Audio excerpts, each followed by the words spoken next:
굿모닝 여러분, 백봉기 목사입니다. 오늘도 주님과 함께 행화영. 오늘 말씀은 억울한 선지자란 제목으로 예레미야 37장 18절 19절입니다.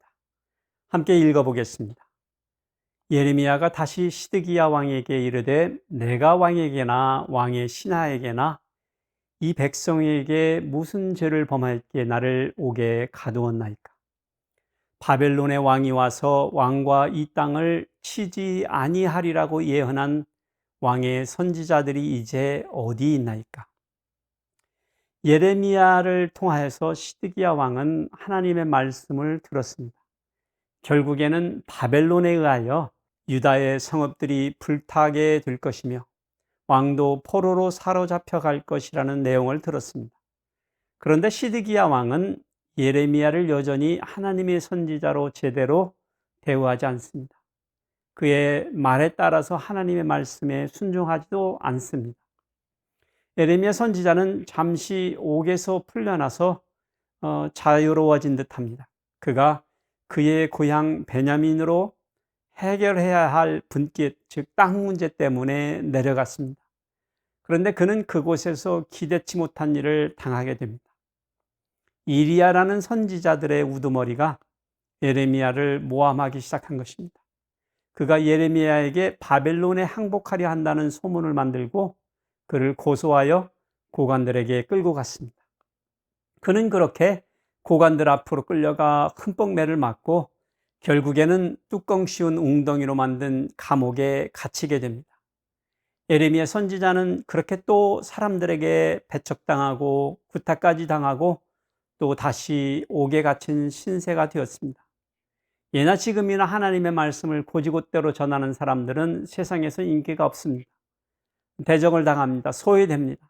이런 일들을 당할까 두려워 오늘날에도 많은 하나님의 사람들이 자꾸 세상과 타협하게 됩니다. 그러나 예레미야 선지자는 그리하지 않았습니다. 그래서 그는 고난을 받은 것입니다. 미움받은 것입니다. 그런데 여러 날 만에 그 소식을 들은 시드기야 왕이 다행히 사람을 보내어 그를 예루살렘으로 소환해 옵니다. 그러면서 왕은 다시금 예레미야에게 하나님의 말씀이 임했는가라고 묻습니다. 나라가 풍전등화 상황이었기 때문입니다. 그러자 예레미야는 언제나처럼 하나님의 말씀대로 왕이 바벨론의 왕의 손에 넘겨지리이다라고 직언을 합니다. 그러자 왕은 그를 석방해 주진 않고 감금한 상태로 남겨져 버립니다. 그래서 예레미야가 오늘 항소하여 왕에게 묻는 것입니다. 내가 왕에게나 왕의 신하에게나 이 백성에게 무슨 죄를 범하였기에 나를 옥에 가두었나이까? 그러면서 바벨론 왕이 와서 왕과 이 땅을 치지 아니하리라고 했던 예언자들은 이제 어디 있냐라고, 자신 말고 이 나라가 평온하리라 했던 예언자들이 다 어디 있냐고 따진 것입니다. 결국 왕은 예레미야를 옥에서 꺼내어 감옥 뜰에 두고 하루에 한 번씩 떡 한 덩어리씩을 주면서 생명을 연명케 합니다. 성중에 떡이 떨어질 때까지 그리했다라고 기록하고 있습니다. 결국에는 바벨론이 예루살렘 성을 완전하게 에워싸므로 인하여 성중에 있던 백성들이 먹을 양식이 다 떨어지는 상태까지 가게 된 것입니다.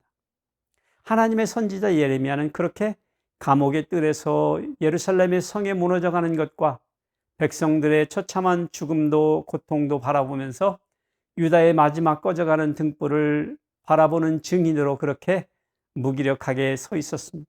그는 비록 세상의 눈으로 보면 실패한 사역자였습니다. 억울하고 무능한 선지자였습니다. 그러나 그는 하나님의 위대한 선지자였습니다. 그가 한 일이 위대한 일이라서가 아닙니다. 엄청난 공적을 세운 것도 아닙니다. 그저 겸손한 순종으로 하나님의 말씀 따라 살다 간 사람이었기 때문입니다. 그래서 저와 여러분도 그렇게 위대해질 수 있습니다.